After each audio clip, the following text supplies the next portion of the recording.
I've been living with the quote that I read, author unknown. I understand that I will never understand, however I stand. And I don't know what to feel, shame, embarrassment on behalf of things that are happening in communities all across America. And hopefully that, we can all make some impact to help our Black brethren across this country. I grew up in a town of 1,300.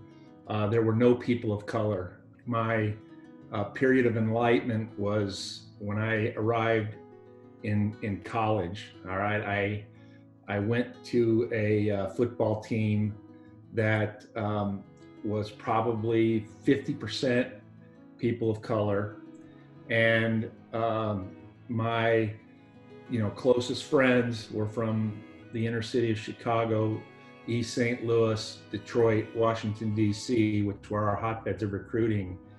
And I was not a player that had any business being there based on talent, right? It was based on grit and toughness. And my brothers took me in.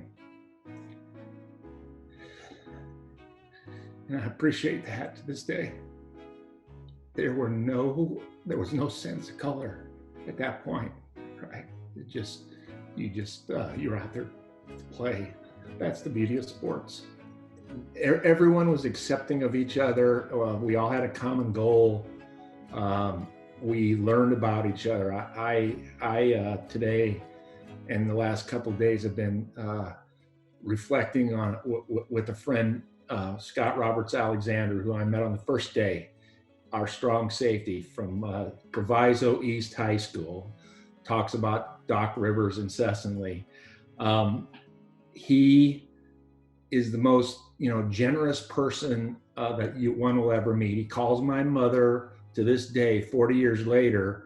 He calls her on my birthday, on her birthday, on holidays, and he brought me in. He made me a member of the team. He took me to Black fraternity dances. He did things with me that I obviously had never experienced before in my life.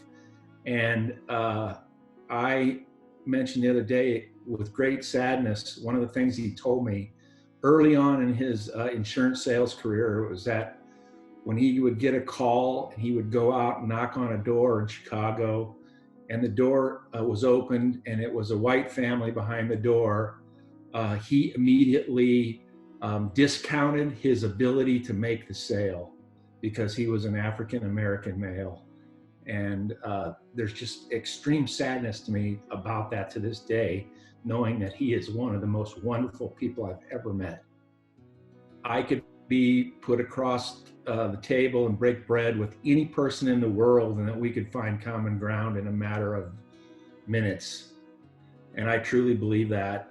And I think that, I hope that others believe that too. That's my hope for our future. I think it can happen, and that's what we need to do is sit down and talk about it. Cris Carrico, this is my 7th season with the San Antonio Spurs organization.